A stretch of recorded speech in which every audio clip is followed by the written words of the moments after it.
Hello po mga kababayan, kamusta po kayong lahat? And once again, welcome back to another episode of Simply Talkies Vlog.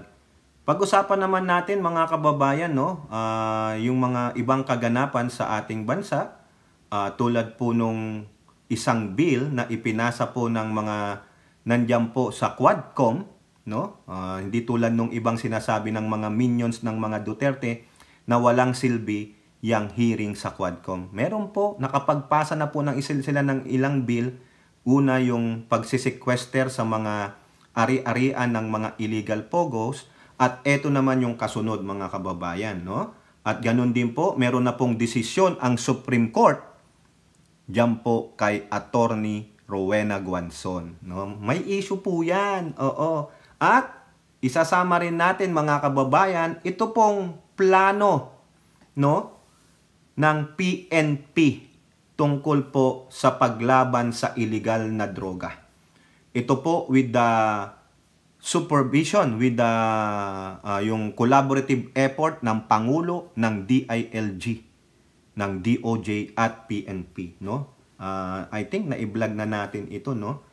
Okay, so yan po, diyan po iikot ang ating pagbibigay opinion, reaction at komento. Pero bago po tayo magpatuloy, tayo po ay magbibigay pugay at pasalamat sa lahat ng ating channel members, followers, subscribers, nagla-like at nagsishare ng ating mga videos, sa mga nagbi-video replay, nagsishare ng blessings, at ganun din po sa mga nakakasama natin sa ating mga video premiere at live streaming. Special shout out to all our OFWs, sa mga men and women in uniform, sa mga frontliners at mga guro, at ganun din po, maraming salamat sa lahat po ng sumusuporta at patuloy na sumusubaybay sa ating mumunting channel. May God bless us all, may God bless our country, and may God bless the Marcos administration. Unahin po muna natin mga kababayan, itong magtatatlong taon na ring laban ito ni Attorney Rowena Guanzon, the former COMELEC commissioner, at yung si Cardema, yung dating National Youth Commissioner na si Ronald Cardema.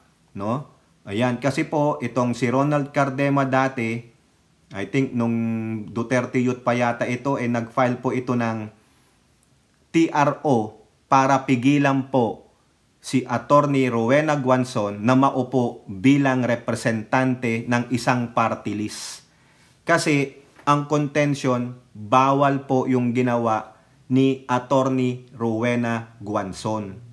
So, ang tagal niya, kaya nga po, even though nanalo yung party list na yan, hindi po mapayagang maswear-in si Attorney Rowena Guanzon, the former COMELEC commissioner, kasi merong TRO. Magkaaway na mortal yung dalawa na yan, si Guanzon at Cardema. Diyan po, naglabas po ng desisyon ng Supreme Court after 2.5 years. Supreme Court voids Rowena Guanzon's party list substitution. Yun. Ibig po sabihin, ano bang tawag dito? Ninalify. Hindi pwede yung ginawa ni Rowena Guanzon na party list substitution, sabi ng Supreme Court.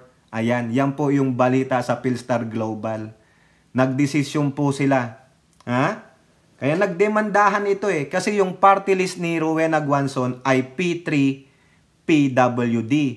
Nung nanalo yan, kumbaga, I think hindi siya ang first nominee. Binraso, sabi ni Cardema, binraso niya yung mga nominees doon sa partido na isa lang ang uupo. Ang gusto niya, siya ang uupo.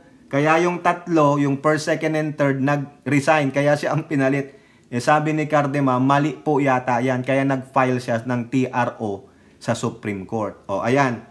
Ito po sabi ng balita na ito. Napakaano to talagang si Guanzon nagdemanda rin kay Cardema. Itong dalawa na to talagang nag-away po talaga. The Supreme Court has granted a petition challenging the substitution of former Commission on Election Commissioner Maria Rowena Amelia Guanzon as the first nominee of the Komunidad ng Pamilya, Pasyente at Persons with Disability Party List, yung P3 PWD.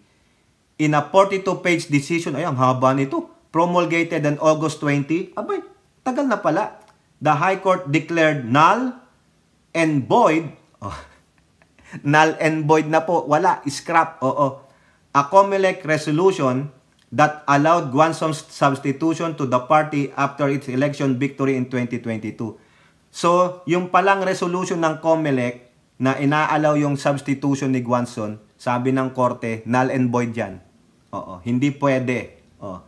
The High Court ruled that the Polls Body resolution allowing the substitution was issued with grave abuse. Oh, siguro, kaya siguro pinaburan dahil dating commissioner si Guanzon o binraso ni Guanzon yung mga kasama niya. O yan, no?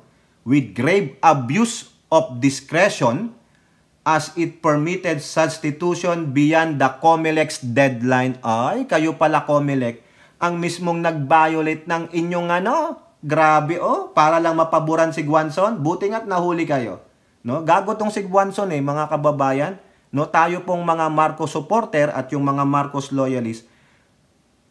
Nakita nyo, napanood nyo kung paano binaboy ni Guanzon ang ating Pangulo during that campaign period. Tahasan po, publikong binababoy ang BBM during that time. Oo, di ba yan yung bangag, gumaganon pa yan. Tapos may mga coke. O sino pinatutungkulan niya? Di siyempre si BBM during that time. Kaya ito, karma. Oo. Quote, the foregoing clearly shows a pattern of whimsically and arbitrariness in the way the approving commission acted upon the substitution of P3 PWD's nominee from giving short shrift to the publication requirement to the brushing aside of the COMELEC's rule in a matter involving a former commissioner whereas the same was not done in another instance. Correct. Kumbaga, may favoritism mga kababayan kasi dating COMELEC commissioner si Guanzon. Ay, nako, dapat pagalitan itong mga nasa COMELEC talaga to the pre-approval of the new list of nominees pending compliance with the publication requirement. To the view of one commissioner that the COMELEC may simply recall the approval in case of non-compliance o ayon. All this, taken together with the undue haste in the approval of the substitution, leave no doubt in the court's mind that the COMELEC NBank acted with grave abuse of discretion. Ayan, pinagalitan kayo. Mga abusado pala kayo. Kayong COMELEC NBank. Rather than promoting free, orderly, and honest elections, the COMELEC NBank shamelessly allowed itself to be used as a tool in perpetuating a scheme. Ayan! Naku, baka hindi lang yan ang inyong ginagawa. Baka tumatanggap din kayo ng maleta. Ayan, napatunayan. Pinagalitan po sila ng Supreme Court.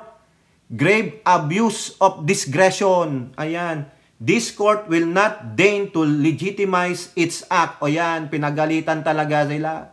Hindi daw aangkop, hindi papayag ang Korte Suprema na payagan ang ganitong i-legitimize, no? I-legitimize po The court ordered P3 PWD to submit a new list of nominees for the 19th Congress but barred them from including the individuals whose substitutions were declared invalid. Magbibigay sila ng bago ngayon. Besides Guanzon, the High Court also declared null and void the nominees o the nominations of Rosely Garcia, Cherry Belmonte Lim, Donabel Tenorio, and Rodolfo Villar. Sinong ilaano nila? Hindi na pwede si Guanzon. Wala na. Diba?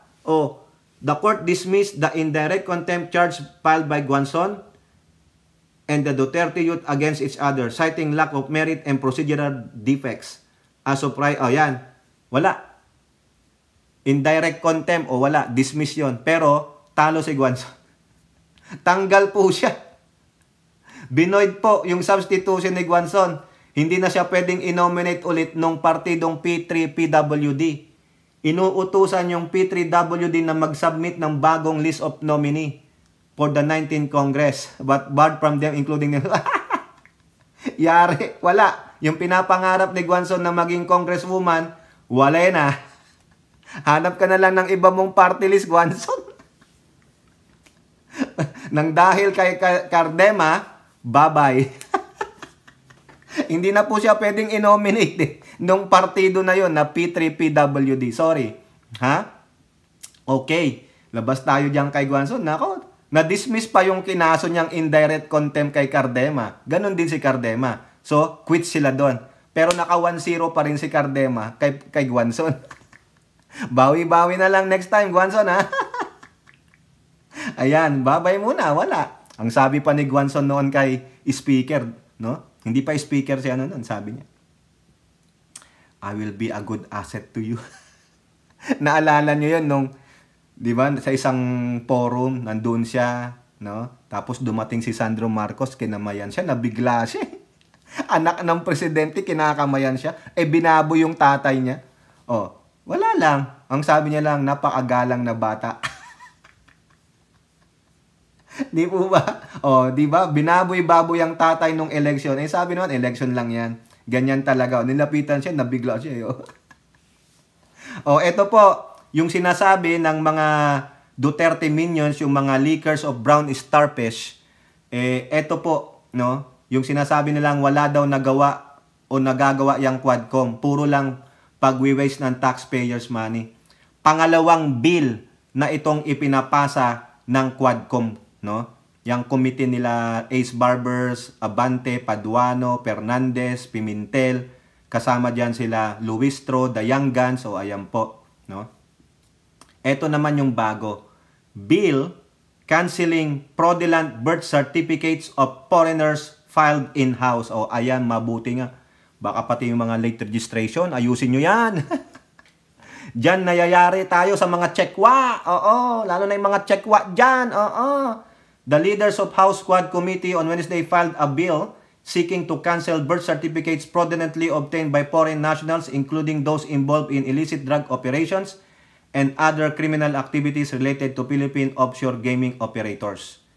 In filing House Bill number 11117, ang daming one ito, 4 na one, or the fraudulent birth certificate cancellation law, lawmakers wants to establish an administrative process for the revocation of fake birth certificates, noting the current procedures requires a judicial order which could take years. Ganun ba? Maganda yan. Tiyak ito. Ayusin ninyo. Mapipirmahan ng Pangulo yan. A birth certificate is the most basic document a Filipino citizen must have. Meron po ako niyan. Kung hindi pa nababago, galing pa mismong Pilipinas. Kasi nung nag-renew ako ng Philippine passport ko dyan sa LA, ayaw nila yung luma ko, yung kulay blue. Ang gusto pa yung yellow. Ewan ko lang ngayon kung nagbago ulit. Ay nako, nag-order ako online. Mas mahal pa yung shipping cost kaysa sa dokumento. 3 kami. Nako, ang laki ng binayad ko, Laura. PDX pa yun, Sabi ko nga, mas mahal pa yung shipping cost, galing Pilipinas, to dito sa amin, kaysa dun sa binayaran ko mismong 3 dokumento. 3 kami. Tapos pupunta ako ng embassy. Kasi nabasa ko online na hindi na pwede yung lumang passport. Dapat may tatak ng PSA na. Yung sa akin, NSE pa dati. NSO ba yun? Oo. Yung galing kami Pilipinas, daladala ko birth certificate ko. Hindi po late registration yun sa akin. Inalam ko po yun, binasa ko. Registrado ka agad. Hindi po ako tulad ng iba dyan. 17 years muna, bago na rehistro. Hindi po ganun katanga yung tatay ko. Maski na po tricycle driver tatay ko at nanay ko. Ano lang, papa-ending at papa-wedding. During that time, di ba? At least yung parents ko, hindi po engot-engot. Tulad nung, sino yon? Di ba, Laura? Kala nyo, It is a document which provides the imprimatur of the state that individual is a Filipino. Ako ay Pilipino. May dugong maharlika. Panatang makabayan. Iniibig ko ang Pilipinas.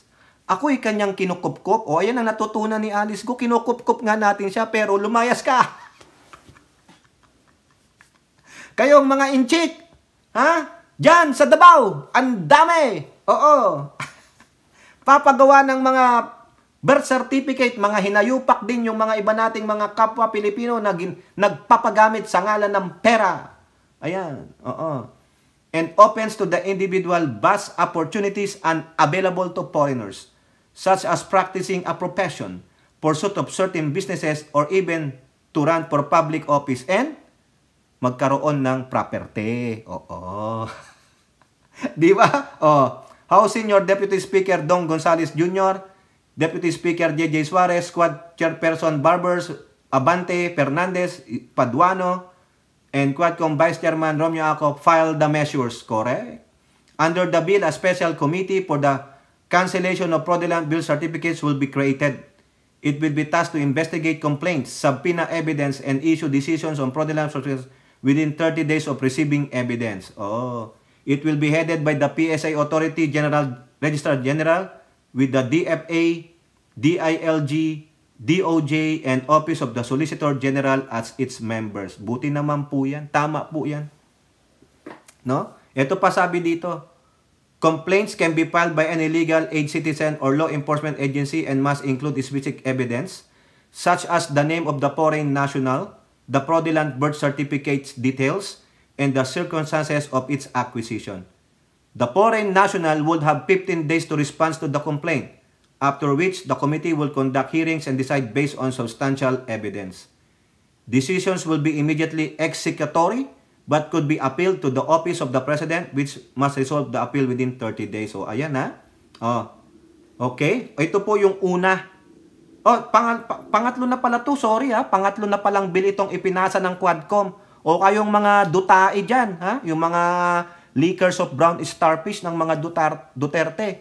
Pangatlo na palang bill ito na galing sa Quadcom. Yung una, House Bill 11043, Civil Forfeiture Act, yung ipoporpit yung mga real estate ng mga unlawfully acquired by foreign nationals, especially the POGOs. At yung pangalawa, yung House Bill 10987, Anti-Offshore Gaming Operations. O ayan, pangatlo na pala itong bill canceling fraudulent birth certificates of foreign nationals.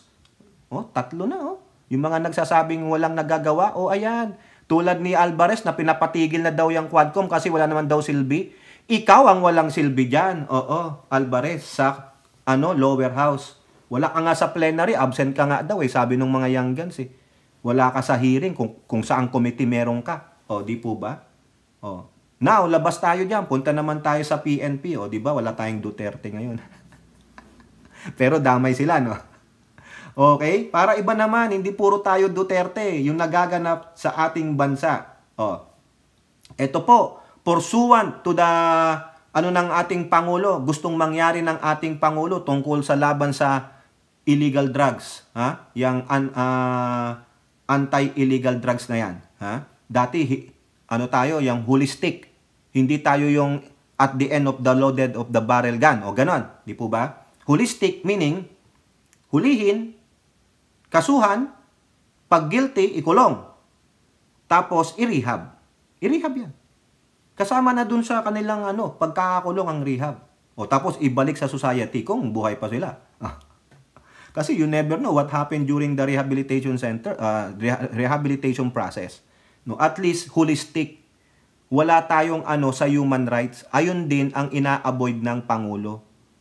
Kasi diyan natira ang kanyang amay, di ba? Violation of human rights daw di umano ni Apo Lakay. Wala naman sila mapatunayan.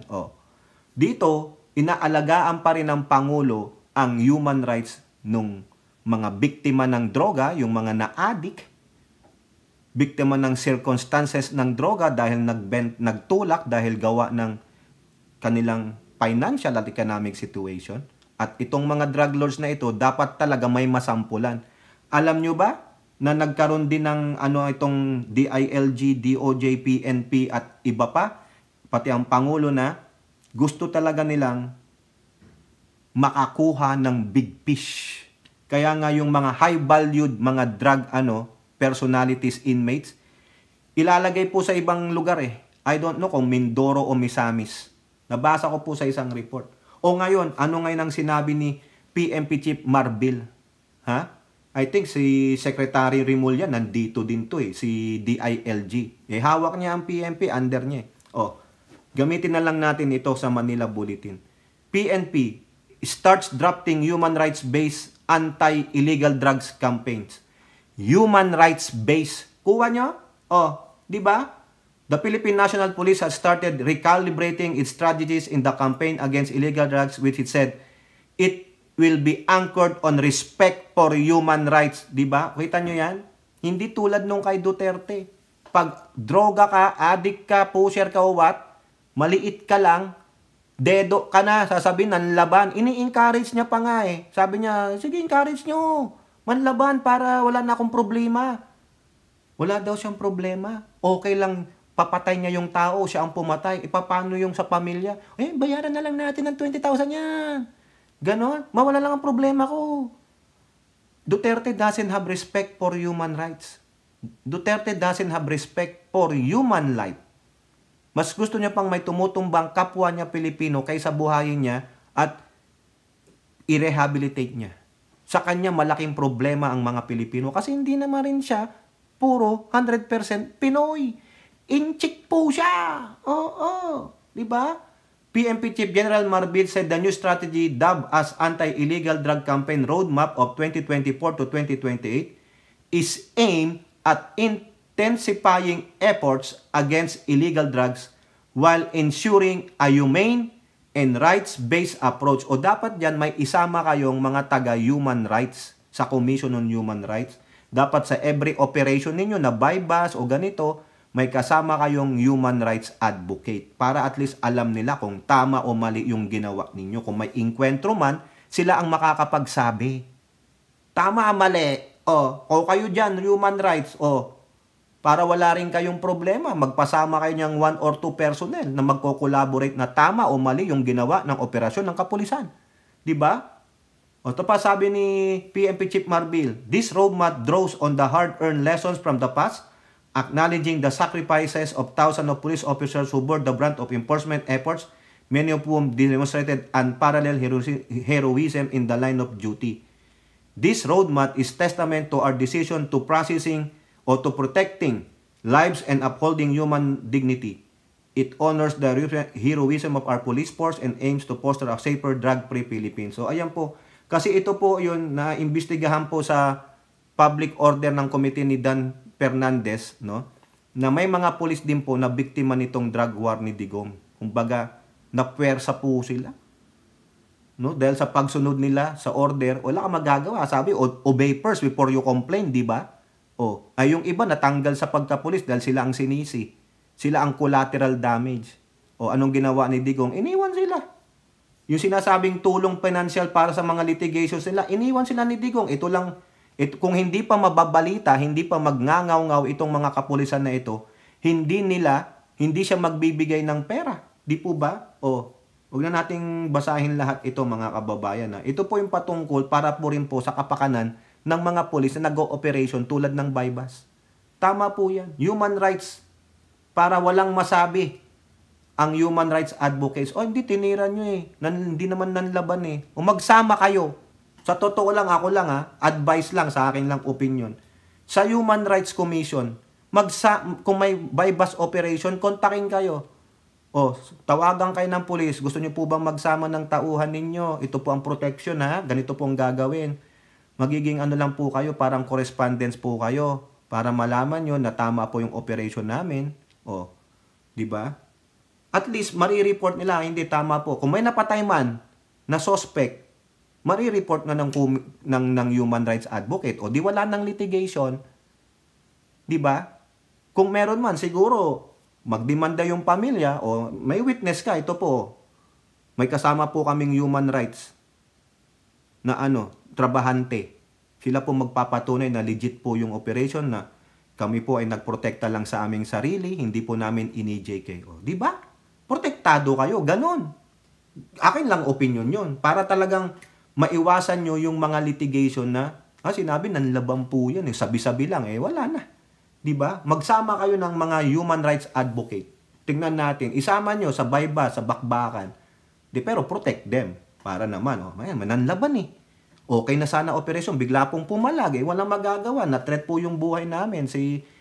Kumbaga, doon nalalabas yung it's better you than me. Diba? It's better them than us. Ganun po. So, ayun lang yung sa akin, yun lang yung sa akin. Pero kayo po, ano pong inyong masasabi? Comment down below and don't forget to like and share. Hope to see you on the next videos. Bye-bye. God bless.